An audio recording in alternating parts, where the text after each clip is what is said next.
Assalamualaikum warahmatullahi wabarakatuh. Teman-teman mahasiswa yang kami cintai, ketemu lagi pada bincang-bincang kita untuk meneruskan kuliah kita pada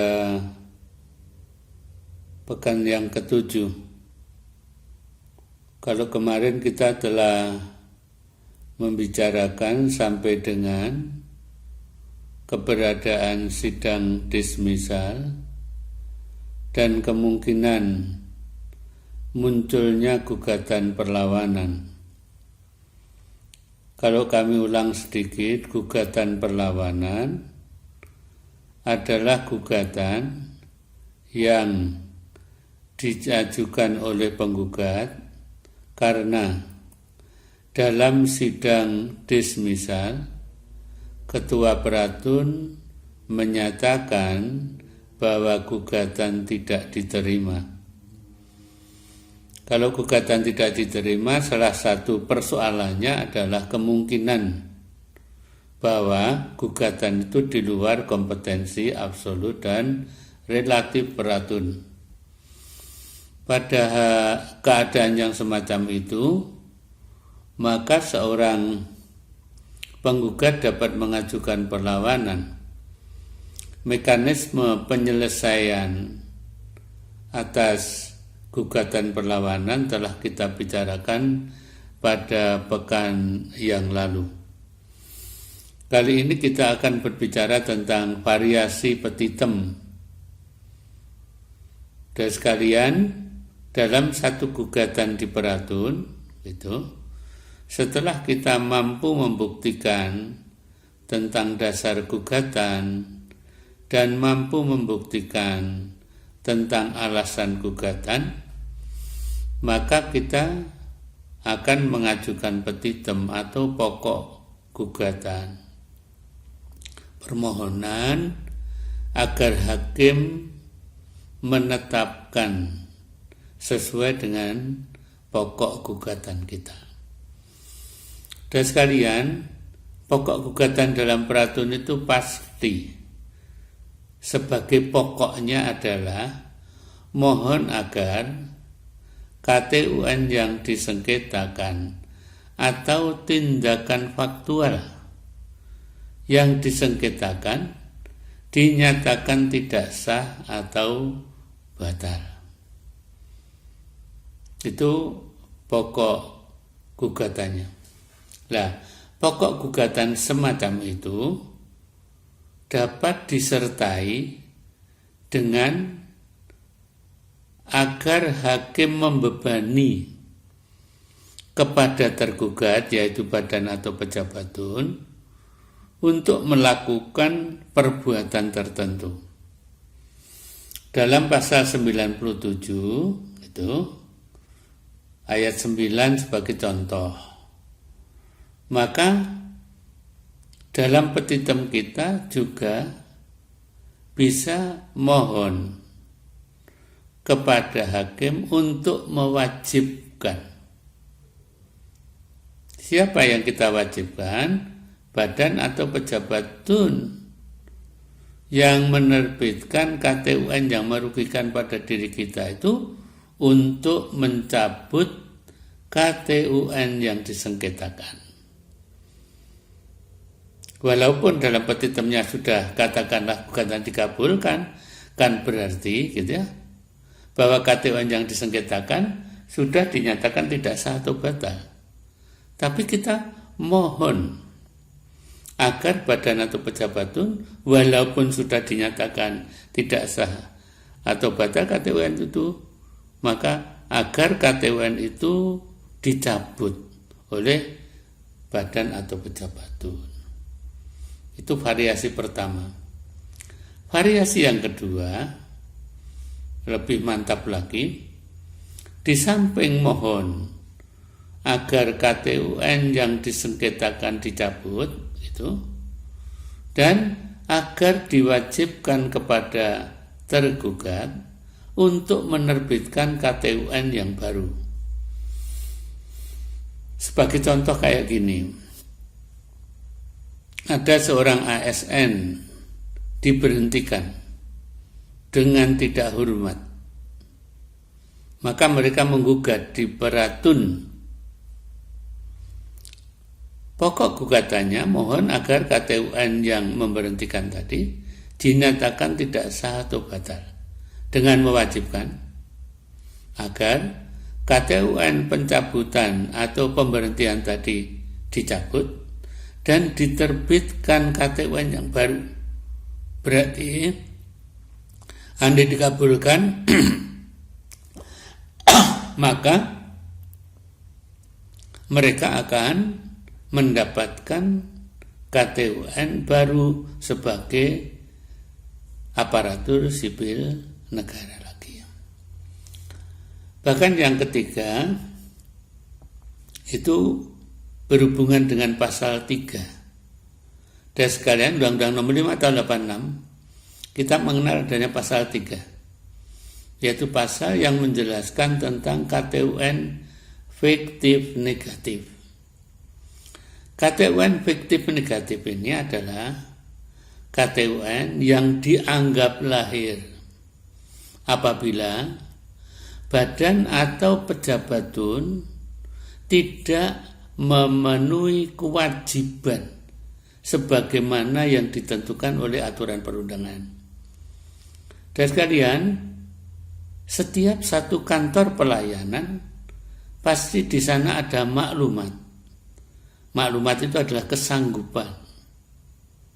Maklumat adalah janji kepada pihak yang dilayani untuk melayani. Salah satu unsurnya adalah dalam durasi waktu tertentu. Katakanlah Anda memohon IMB, mohon izin mendirikan bangunan. Katakanlah dalam maklumat itu 7 hari. Maka dalam waktu 7 hari tersebut, badan atau pejabat tun memiliki kewajiban untuk memberikan jawaban atas permohonan IMB saya. Apakah ditolak apapun tidak. Kalau dalam waktu 7 hari tidak ada jawaban, entah itu penolakan atau mengabulkan, maka hari yang ke-8 lahir KTUN fiktif negatif. Nah, lahirnya fiktif negatif, KTUN fiktif negatif, itu bagi saya merasa kepentingan saya dirugikan. Maka saya menggugat. Gugatan saya disertai petitumnya jelas sekali mohon supaya KTUN fiktif negatif itu dinyatakan tidak sah atau batal. Dan mewajibkan kepada badan atau pejabat tun untuk menerbitkan KTUN berdasarkan pasal 3. Berarti itu permohonan saya harus dijawab, dan jawabannya karena penolakan KTUN fiktif negatif dinyatakan tidak sah, maka menjadi keluarnya izin mendirikan bangunan atas nama saya. Variasi yang lain adalah andai dalam kasus yang bersangkutan kita menggugat ganti rugi, maka juga hakim akan, kalau itu permohonan dikabulkan, berarti mewajibkan pada tergugat untuk membayar ganti rugi. Demikian juga dalam kasus pemecatan seorang pegawai katakanlah, maka di sana juga bisa dimohonkan adanya permohonan rehabilitasi, yaitu dikembalikannya nama baik daripada karyawan yang bersangkutan. Oke, itu adalah variasi petitum dalam peratun. Sekarang kita menginjak pada permasalahan tentang asas rahmatah. Dan sekalian, setiap perbuatan atau tindakan yang dilakukan oleh pemerintah itu dianggap sesuai dengan hukum. Jadi lepas daripada ada unsur kekurangan atau tidak, gitu ya.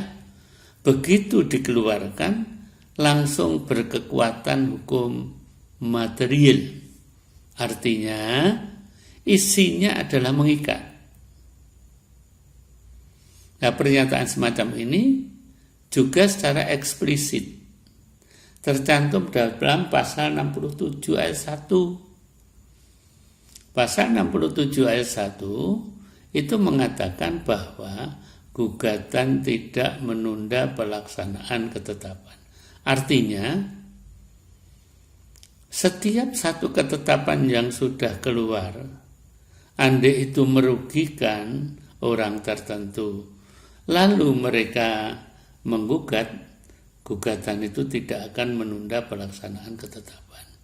Sebagai contoh, sebuah rumah mereka itu dianggap melanggar roy jalan, maka diancam dengan bestur tuang, diancam dengan bongkar paksa. Ketetapan yang menetapkan tentang bongkar paksa itu, andai oleh yang bersangkutan pemilik, mereka menggugat, maka gugatan tidak akan menunda pelaksanaan ketetapan. Walaupun digugat karena bangunan itu dianggap melanggar jalan, maka dapat dibongkar. Nah, dalam rangka untuk itu, ayat 2-nya pasal 67 memberikan hak pada penggugat. Orang yang merasa kepentingannya dirugikan tadi, karena diancam adanya bongkar paksa, mereka menggugat di peratun disertai permohonan berdasarkan pasal 67 ayat 2, yaitu permohonan penundaan pelaksanaan ketetapan. Nah, permohonan yang semacam ini nanti akan dibicarakan atau ditetapkan, disidangkan pada tahapan sidang dismisal. Kita tahu sidang dismisal adalah sidang yang paling awal yang dilakukan oleh ketua peratun, bukan hakim. Maka ketua peratun kalau ada permohonan semacam itu, karena syarat untuk mengajukan permohonan semacam itu adalah dalam rangka melindungi kepentingan yang bersifat mendesak, maka ketua peratun akan mempertimbangkan itu. Kalau dianggap memiliki kepentingan yang mendesak, maka ketua peratun dapat membuat penetapan permohonan penundaan pelaksanaan ketetapan berdasarkan pasal 67 ayat 2 dinyatakan diterima. Maka pembongkaran rumah ancaman bestur tuang tadi tidak bisa dilaksanakan. Artinya pelaksanaannya ditunda sampai dengan keputusan itu berkekuatan hukum tetap. Dan permohonan itu sekaligus diajukan pada waktu surat gugat itu. Bagian daripada petitum itu adalah mohon agar dilakukan penundaan pelaksanaan ketetapan karena disertai dengan alasan ada kepentingan yang bersifat mendesak yang dimiliki oleh penggugat. Dan sekalian, jadi itu variasi kemungkinan kelahiran petitum.